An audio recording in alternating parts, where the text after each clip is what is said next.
Hoje você vai descobrir o segredo por trás de praticamente qualquer automação dentro de um programa. Sem entender laços de repetição, você provavelmente escreveria o mesmo bloco de código várias vezes. E pior, perderia tempo com coisas que uma simples estrutura poderia resolver para você. É por isso que nessa aula vamos entender o que é esse tal de laço de repetição, quando usar, qual escolher, e você vai sair com a cabeça preparada para resolver problemas muito mais desafiadores. Começando aqui a nossa aula 4 do nosso curso de Lógica de Programação, como você já entendeu, vamos falar de laços de repetição. Enquanto for verdade, vamos repetir. E como já virou praxe aqui no nosso curso para quem está acompanhando, vamos começar o vídeo de hoje com as respostas do exercício da aula anterior. E como vocês sabem, eu gosto de deixar o nosso slide aqui do lado para a gente poder se basear, então os nossos desafios da aula 3 eram sobre variáveis, claro, e o primeiro deles, eu vou diminuir aqui um pouquinho, pessoal,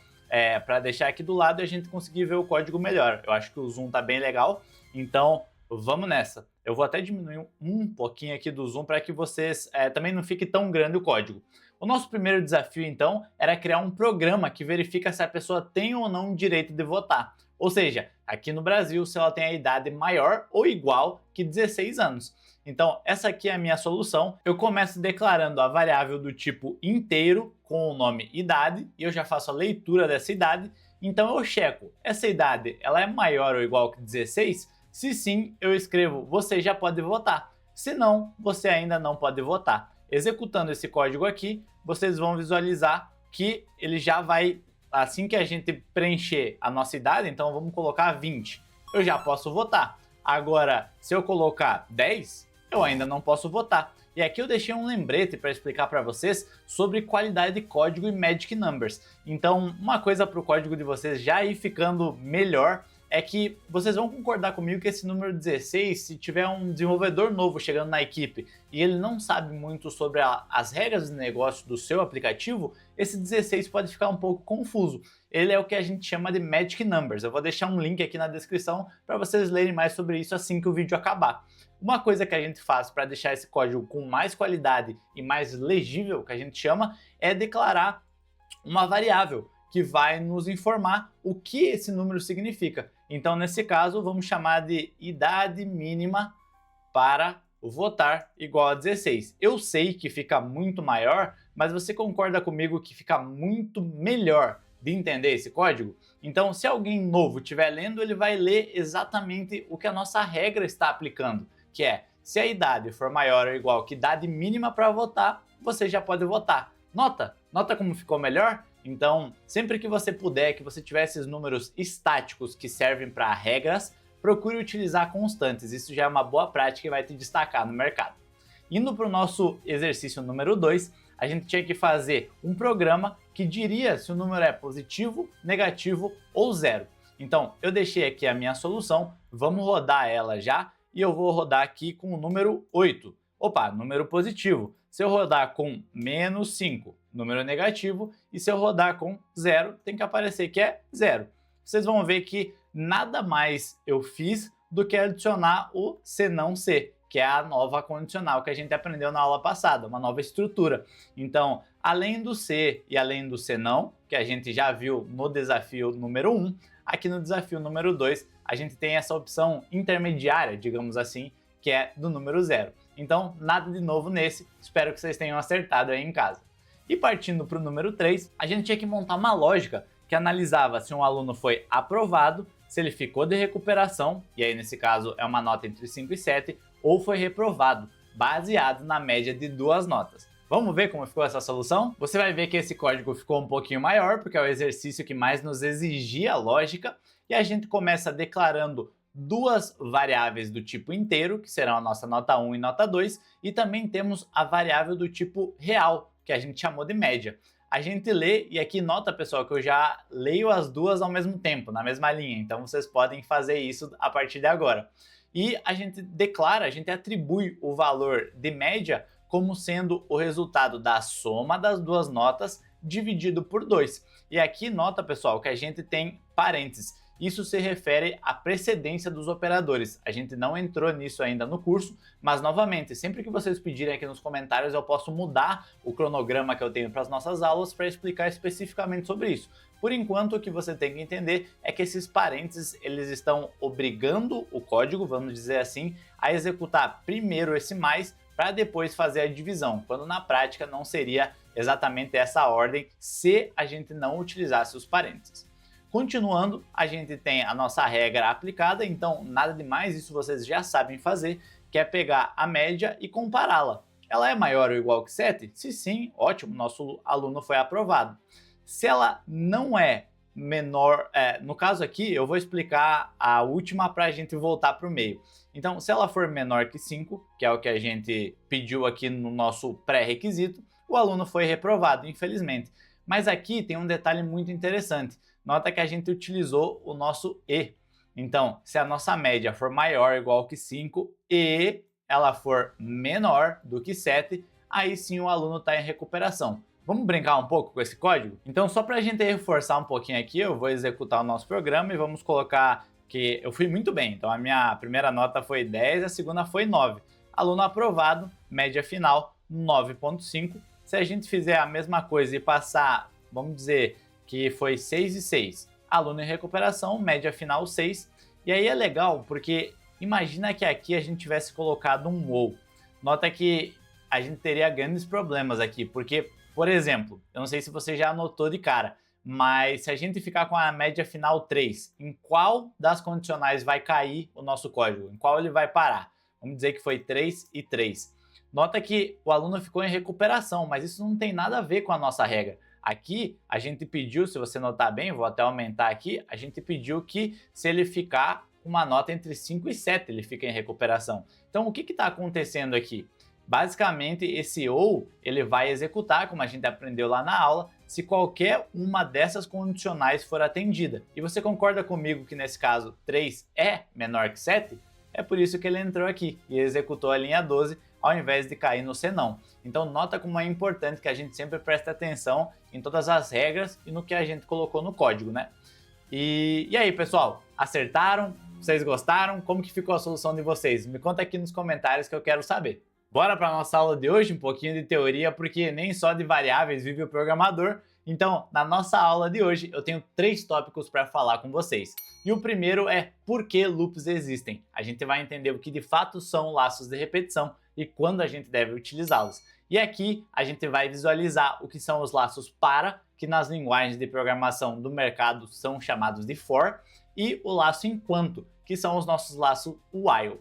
E finalmente, esse aqui você já sabia, então eu deixei até uma brincadeira aqui para vocês. Obviamente a gente vai ter desafios para fixar o conhecimento. Indo direto ao ponto aqui, o nosso primeiro tópico é por que loops existem. E aqui eu vou trazer alguns exemplos da vida real para você. Então imagina que você tivesse que imprimir seu nome 20 vezes em um código. Ou você tivesse que exibir todos os números pares entre 1 e 50. Ou vamos piorar esse exemplo, entre 1 e 500, entre 1 e 100. E finalmente, se você tivesse que somar 5 números fornecidos pelo usuário. Como a gente faria com o código que a gente já aprendeu? A gente copiaria, colaria? A gente ia repetir? O que a gente ia fazer? E como aqui no Manual do Front a gente gosta de código, eu escolhi um exemplo para a gente aplicar no código e ver como funcionaria. Então, se a gente tivesse que imprimir o nosso nome 20 vezes, por exemplo, a gente poderia fazer esse código, né? Ele tem 20 vezes o nome Manual do Front escrito, então se eu executar, você vai ver que ele executa um monte de vezes. Eu até nem botei quebra-linha, que eu vou ensinar para vocês no próximo exercício. E a gente poderia fazer ele um pouquinho melhor com o que a gente aprendeu, você concorda? Vamos lá, menos pior seria a gente fazer uma variável. Então na nossa variável a gente tem Manual do Front, e qual que é a vantagem aqui? Novamente, já aprendendo a fazer um código bom. Imagina que eu escrevi errado, e Manual do Front deveria ser Manual do Front com I no final. Você concorda que a gente teria que vir aqui e 20 vezes colando, ou talvez usando algum múltiplo cursor, alguma coisa assim, alguma técnica que nos permitisse colocar esse i todas as vezes, certo? Se a gente utilizar variáveis, pelo menos a gente só precisa mudar em um único local, e ela já estaria diferente. Então, executando aqui, a gente ainda vai ver 20 vezes Manual do Front, mas a gente não teve tanto trabalho, então a gente tornou o nosso código mais manutenível. Mesmo assim, ele ainda não está muito legal, né? E qual seria uma estrutura que a gente poderia utilizar para melhorar esse código? Você já imagina a resposta? É óbvio que são os loops. Os loops, que são chamados assim porque nada mais é do que laços em inglês, são essa nova estrutura de código otimizada para economizar e evitar a gente de repetir código o tempo inteiro. Tanto que eu até deixei um balãozinho aqui para vocês não esquecerem, que é para não repetir o código.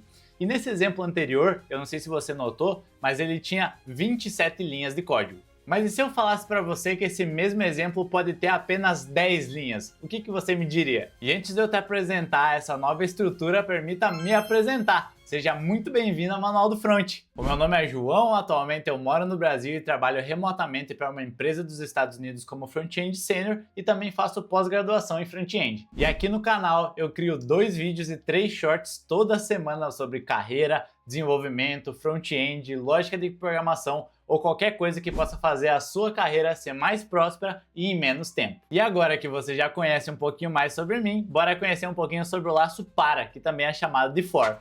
Aqui eu deixei um exemplo muito simples que vai fazer exatamente o que a gente estava fazendo aqui em 27 linhas, como eu prometi, em 10. Então, executando, você vai ver que a gente tem exatamente a mesma saída.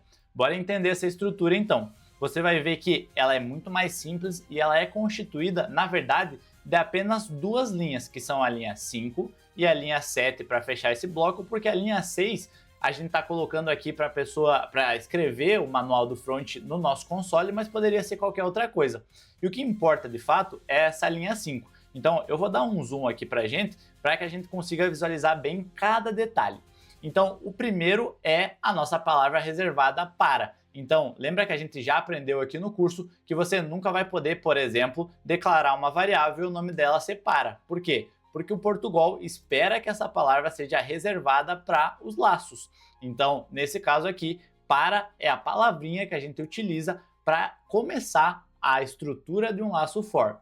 E aí você vai ver que a gente abre, fecha parênteses e tudo que está aqui dentro é o que vai definir quantas vezes esse código, quantas vezes esse laço vai rodar. Então, a primeira coisa que a gente faz é declarar uma variável do tipo inteiro, nesse caso, e aqui a gente utilizou a letrinha i porque ela é muito comum na programação por causa do index. Então, i vem de index. Nesse caso, a gente utilizou para facilitar, mas se você ficar mais fácil para você memorizar ou para você entender o que está acontecendo aqui, você poderia colocar contador, por exemplo, porque sabe que ele vai contar. Porém, você precisa utilizar esse mesmo nome que você utilizou aqui em todos os outros locais. Então, você vai utilizar contador aqui e contador aqui também. Nota que a nossa variável, a nossa expressão, quem define quantas vezes vai rodar, vai executar esse código, é esse trechinho aqui do meio, que basicamente está dizendo que enquanto o contador for menor ou igual que um número estático, que a gente definiu nesse caso sendo 20, ele quer executar novamente todo esse laço. E aí, como que a gente garante que esse contador ele vai aumentar? Esse número vai continuar sendo incrementado? Exatamente com essa expressãozinha aqui. Você pode estar achando ela um pouquinho complicada, mas eu vou facilitar para você. Quando a gente coloca contador mais, isso é exatamente a mesma coisa do que você fazer contador, e aí essa sintaxe aqui você já está mais familiarizado, porque é que nem a gente está fazendo aqui, ó, declarando e atribuindo um valor para uma variável. Então aqui você poderia fazer contador igual a contador mais 1. E por que a gente faz isso? Porque a gente quer manter o valor que essa variável já possui, mais 1. Então a gente quer adicionar mais 1 em cima dela. Nesse caso, só para facilitar um pouquinho mais, imagina que na primeira vez que esse laço executa, contador é igual a 1, certo? Por que é igual a 1, João? Porque a gente declarou ele como sendo 1. Se a gente tivesse declarado ele como 0, a gente teria que lembrar de tirar o igual aqui. Por quê? Porque se a gente começar no 0 e for até igual a 20, você concorda comigo que vai dar 21? Eu posso até executar aqui para mostrar para vocês. Vamos fazer esse contador aqui. A gente vai escrever aqui no console contador. Vou começar com 0 e vou deixar até ele ser menor ou igual que 20. Vamos exibir contador. Ao executar aqui, João, aí você vai precisar colocar uma quebra de linha, né? Então já para vocês aprender e ficar mais fácil, contra barra N sempre vai quebrar a linha no terminal. Então se eu executar, ao invés de ficar tudo junto aqui confuso, ele vai mostrar um número por linha. Então se você notar, se a gente fosse contar, começando do 0, 1, 2, 3 até o 20, a gente está exibindo 21 números, ao invés de apenas 20. Então é só tomar o cuidado para, se começar no 0, geralmente você vai querer que ele seja menor que o número limite. E voltando aqui para o nosso exemplo, e aí eu vou deixar com 1 para ficar mais fácil para vocês, aqui a gente começa com o contador. A partir do momento que a gente chega aqui e esse código é executado, a gente tem esse contador como 1 e vai partir para a próxima execução, certo? Então, quando ele executar esse contador mais, que como eu falei para vocês, é a mesma coisa que contador igual a contador mais 1, o que ele vai fazer é pegar o valor de contador, que já é 1, nesse caso aqui, porque essa foi a nossa primeira execução, então eu até vou colocar aqui para vocês, primeira execução, então foi contador 1, só que agora a gente vai somar mais 1, então nosso contador vai ser quanto agora? 2, certo? E assim sucessivamente a cada iteração. Então, mais 1 vai ser 3, na terceira execução, na quarta execução vai ser quanto? 4, né? Essa tá fácil, João. Então, vamos executar aqui, ó, só para vocês verem que a gente vai ter manual do front 20 vezes com muito menos esforço e muito menos linhas de código. Então, recapitulando o que a gente acabou de aprender sobre o laço para, ele basicamente vai ter essa sintaxe de contador, condição e incremento, e a gente chama essa condição que está lá no meio de variável de controle, que a gente deu exemplo como contador ou i. E ele sempre vai ser um incremento ou decremento. Então, nesse caso, é muito comum você visualizar esse tipo de estrutura como eu mostrei para vocês. I++ ou I-. E aí, só para mostrar para vocês quando a gente usaria esse I-, eu deixei preparado aqui para nós um exemplo de tabuada crescente e decrescente. E aqui eu quero chamar a atenção para os nossos operadores de comparação, que a gente aprendeu na aula passada e vamos continuar utilizando ao longo do curso. Vindo aqui para o código, então, vocês vão ver que eu deixei aqui um exemplo com uma tabuada. Então, o que a gente está vendo aqui na saída é a tabuada do 7, por exemplo. Se vocês trocarem aqui para 5, vai ter a tabuada do 5.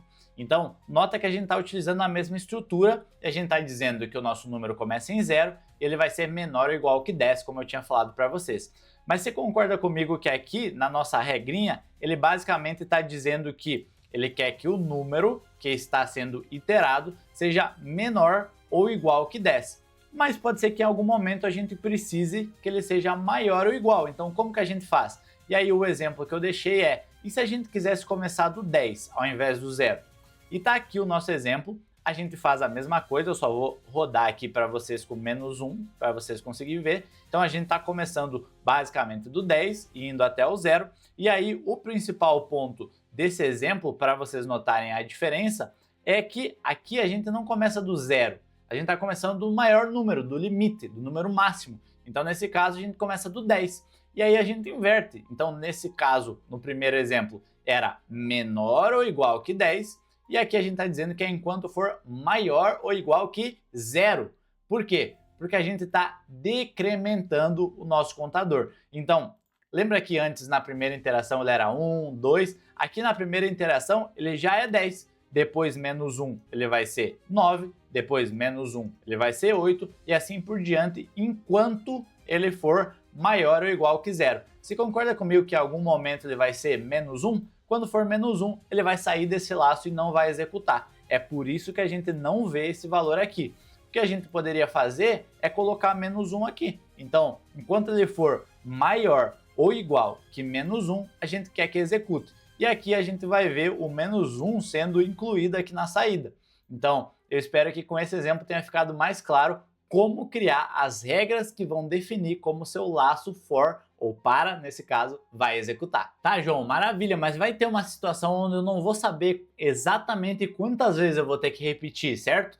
E o que acontece se você não souber? É aqui que entra outro amigo, o nosso laço enquanto, que também é chamado de while. Então eu deixei um exemplo aqui para nós solicitando a senha do usuário. E aqui, só para dar uma passada rápida, você vai ver que eu declaro a nossa variável senha informada, que é a que o usuário vai nos informar. E aqui já tem uma boa prática que eu expliquei para vocês no começo da nossa aula, que é utilizando a constante senha correta. Então, a nossa senha não é tão segura assim, eu deixei ela como 1, 2, 3, 4.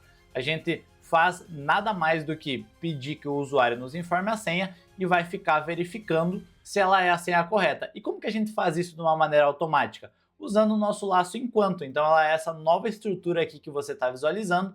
A gente tem a palavrinha reservada enquanto, a gente abre e fecha parênteses assim como a gente fez antes e a gente deixa uma condição que enquanto não for atendida, esse código, esse trecho colocado dentro do bloco de repetição vai continuar sendo executado. No nosso caso, a gente vai informar senha incorreta porque a gente já sabe que ela é incorreta, já que essa condição aqui não foi atendida e vai pedir para o usuário tentar novamente. Nesse momento, a gente vai ler a senha informada e aí continua executando até que ele acerte a senha dele. Então, executando aqui para vocês verem, pessoal, eu vou ter digite a senha e eu vou colocar 1, 2, 3. Opa, executou de novo, então tá vendo? Senha incorreta, tente novamente. Da onde veio isso? Da linha 10. Ela executou exatamente isso e continuou repetindo para nós. E eu vou errar de novo. Vamos botar 945. Vou errar de novo. 1, 2, 3. Vou errar de novo. 3, 2, 1. Vai continuar. Enquanto eu continuar aqui, pessoal, ele não vai parar. Agora eu vou colocar 1, 2, 3, 4. Programa finalizado. Por que o programa foi finalizado?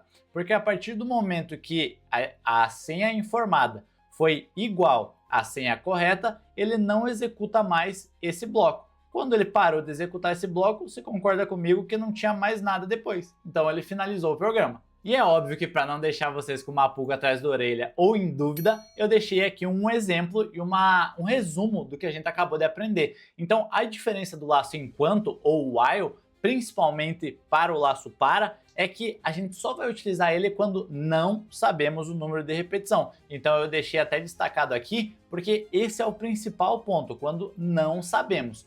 O que isso quer dizer? Pegando um exemplo prático, que é como eu gosto de explicar, se a gente construir uma calculadora, a gente não vai limitar o usuário a ele poder executar apenas uma operação, certo? Ele vai poder executar quantas vezes quiser. Então, o ideal seria o laço enquanto. Enquanto ele continuar executando, a gente continua fazendo os cálculos para ele sem problema. Porém, quando a gente for calcular as notas semestrais de um aluno, por exemplo, você concorda comigo que nesse caso o professor ele sabe quantas notas ele vai considerar? Ele sabe quantas provas ou trabalhos ele deu? Então vamos dizer que o normal seria 3 notas, porque ele deu 3 provas durante o semestre. Nesse caso ele poderia usar o nosso laço do for, certo? Que é o nosso laço para. Por quê? Porque ele vai ir de 1 até 3, ele só vai ler ou informar as notas que o aluno tirou e fazer a média dessas notas. O principal que você tem que entender aqui é que essas notas, no caso, elas são estáticas, são apenas 3, por isso que o laço para seria o indicado nessa situação. E agora que vocês já conhecem os dois tipos de laço, é óbvio que quando a gente aprende uma coisa nova, geralmente ela tem algumas restrições ou indicações de uso. Nesse caso, eu queria deixar com vocês uma dica ou um cuidado. Sempre tomem cuidado com laços infinitos, porque existe a situação onde a condição que você colocou lá nunca vai ser atendida e você vai criar um laço infinito que vai ficar executando para sempre. Muito provavelmente ele vai gerar problemas para o seu usuário. Então, um exemplo clássico que eu vou trazer aqui para vocês é quando a gente esquece de incrementar o nosso contador. O que vai acontecer se eu executar esse código aqui, pessoal? Vou executar e você vai ver que meu browser está quase morrendo aqui porque ele não para de executar. O que houve? Eu não botei um contador mais aqui, eu não botei o nosso contador igual a contador mais 1, certo? Então o que acontece? A gente começa o contador com 1 e a gente diz que enquanto ele for menor ou igual que 10 é para continuar executando. Porém, em nenhum momento a gente incrementa esse valor, ou seja, ele é menor ou igual que 10 para sempre. Por isso ele continua executando. Se eu descomentar essa linha aqui e executar, você vai ver que ele vai só até 10 e finaliza o programa. Então tomem cuidado com laços infinitos. E como instrutor camarada que eu sou, e eu lembro quando, e ainda sou aluno na verdade, eu adoro quando tem resumo, pessoal, tá aqui o resumo da nossa aula, deixa eu me tirar aqui da tela para que vocês consigam enxergar melhor, tirar aquele print e lembrar do que são laços de repetição e quando utilizá-los. E aí, tava ansioso para esse momento? Tá fazendo os exercícios? Ó, eu tô de olho, hein? Faz os exercícios aí que eu tô preparando eles com carinho e trazendo a solução, então não tem desculpa para não fazer, beleza? Bora nessa!